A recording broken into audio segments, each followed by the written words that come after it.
Class it down, class it down. We just love it so much because it's simple. It's like clean cut.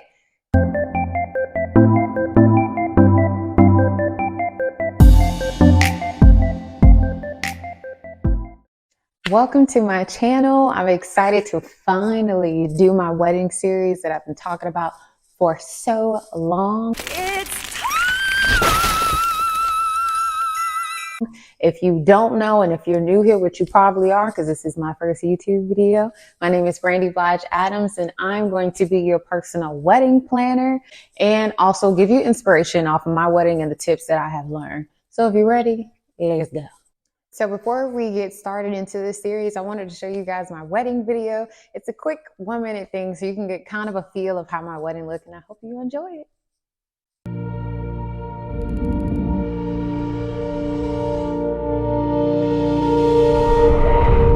I wish you'd come and find me.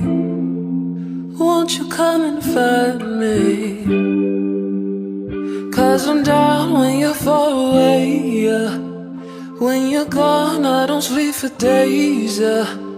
I've been stuck in the darkest days, yeah. Can't you see what I'm trying to say? I'm nothing without you. I'm nothing without you. I'm nothing without you. I'm nothing without you. You're my missing piece, I don't wanna live without you. You're my missing piece, I don't feel at home without you. 'Cause I'm nothing. So I hope you guys enjoyed the wedding video. It was probably one of the best days of me and my husband's life, but it took blood, sweat, and tears to plan.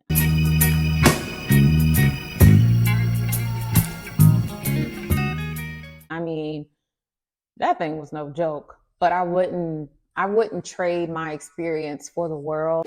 So the first tip that I have for you guys is to sit down with your partner and you guys come on one page. I want you to understand this is about y'all and it's not about nobody else. And when I mean nobody else, exactly what I said. Everything that you and your partner want should be the only incorporations that you have in your wedding, because you're going to have so many people come and say, well, what about this? Why are you doing it like that?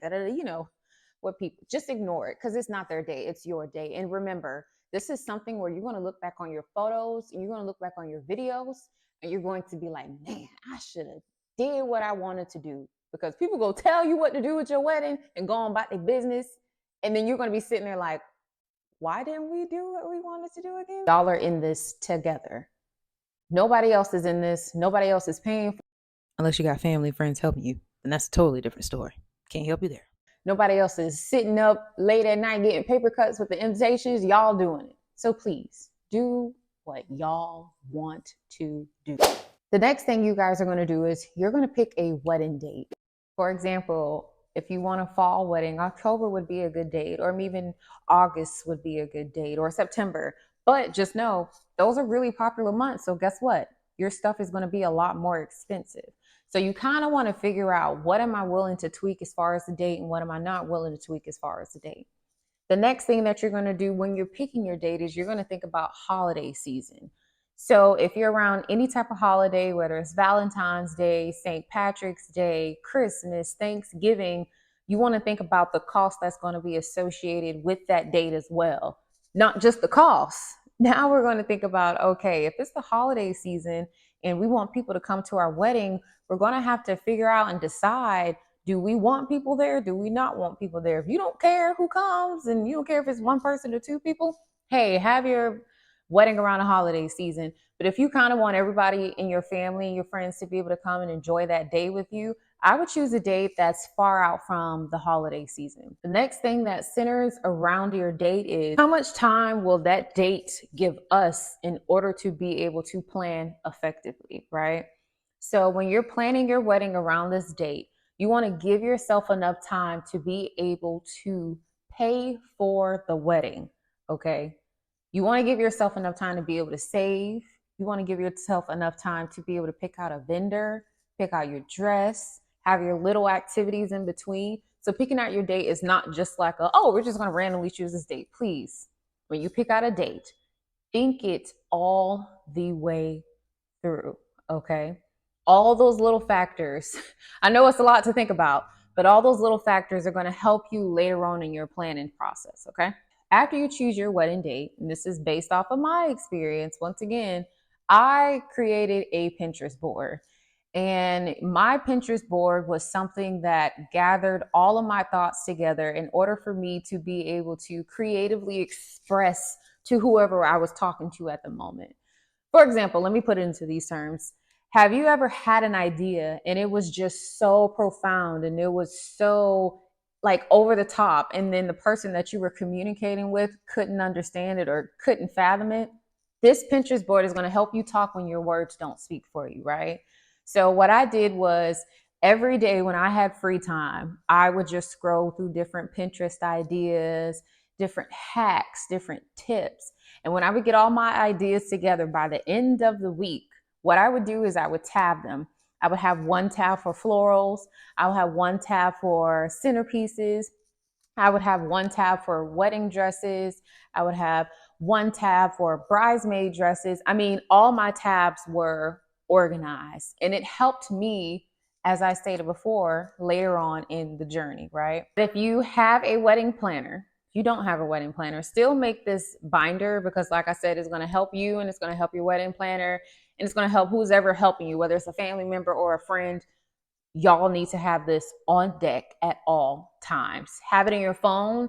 And then also you're going to create a binder that's going to have these tabs sectioned as well. Okay. When you have these tabs sectioned, from your florals to your dress, to the colors, to the type of fabric that you want, each tab is going to be broken down for your vendors. So if you have a tab for your food and what type of food you want, your vendor is going to go in that tab. So I had Savannah Event Catering. So wherever my food was, they went in that tab. I had their contracts in that tab. I had the price in that tab. So when I flipped it over, I knew exactly what I was going into. For my flowers, I had Cato Floral Designs. Right there, you're going to put the contract, you're going to put the invoice, and you're going to put your inspiration behind it. So keep up with this process as you're going through planning. So after you get your Pinterest board, after you decide on your wedding date, the next thing you're going to do is you're going to pick 5 words that describe your wedding. So these 5 words are going to be the anchor to your wedding. They are going to guide your wedding. They are going to help you pick out everything in your wedding. So if you want to know the 5 words that I used, one of the words was timeless. Me and my husband wanted a wedding where our great grandkids can look back at it and be like, wow, like our weddings are still looking like their weddings. Like it's timeless. It's just something that everybody is still doing because it wasn't too much, you know, it was classical. It was classic, which leads me into the next word that we used. We used classy.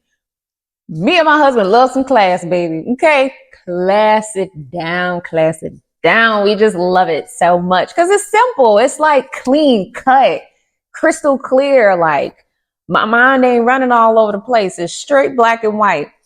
That's how we wanted our wedding. It was classic. That was the other word that we used. The other word that we used was black tie. I would just call it a black tie affair. That's what I consistently called our wedding because I wanted everybody to be in black and I wanted everybody to wear a suit, a tuxedo, women to wear gowns or dresses and the reason why I wanted to have a black tie affair was because I wanted my friends and my family to experience a night of pure class and elegance and just being able to dress up and feel like you're at the Met Gala. Like I wanted it to be like an unforgettable experience for them and an unforgettable experience for me and my husband. And let me tell you, if you was even that video, it was like to this day, someone's like, y'all had one of the most beautiful weddings ever. And it was so simple. We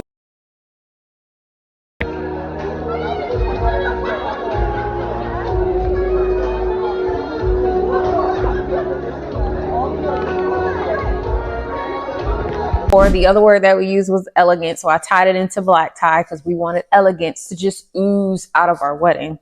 And the last word I want to say that we used was whimsical. So if you don't know what the word whimsical is imagine you walking through a garden and you just see these tiny specks, feel the light hit your face, and you see the dew on the grass. I mean, it's just magical and beautiful, like breathtaking. Like you can see like little fairies maybe just like flying everywhere. That's what we wanted.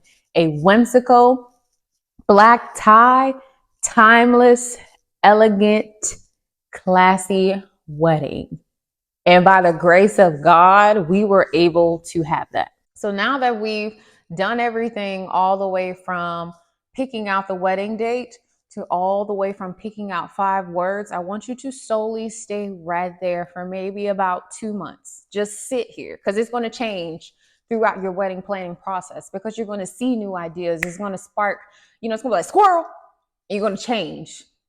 That's normal. And please don't let anybody tell you that when you plan a wedding, you're not going to change your mind. It was all a lie. Guys, it was all a lie. She lied. You are going to change your mind. I changed my mind like millions and millions of times. I mean, it was insane, but having that Pinterest board and having those pictures to be able to remind me, okay, stay dedicated to what you wanted from the beginning because your first choice is always the best choice to go with. As we end this episode, I want you guys to feel free to reach out to me. And if you have any questions or you need any advice, I'm always here to answer those. I hope you guys enjoy this episode and I look forward to seeing you into the next episode. And in that episode, we will be talking about vendors. See you soon.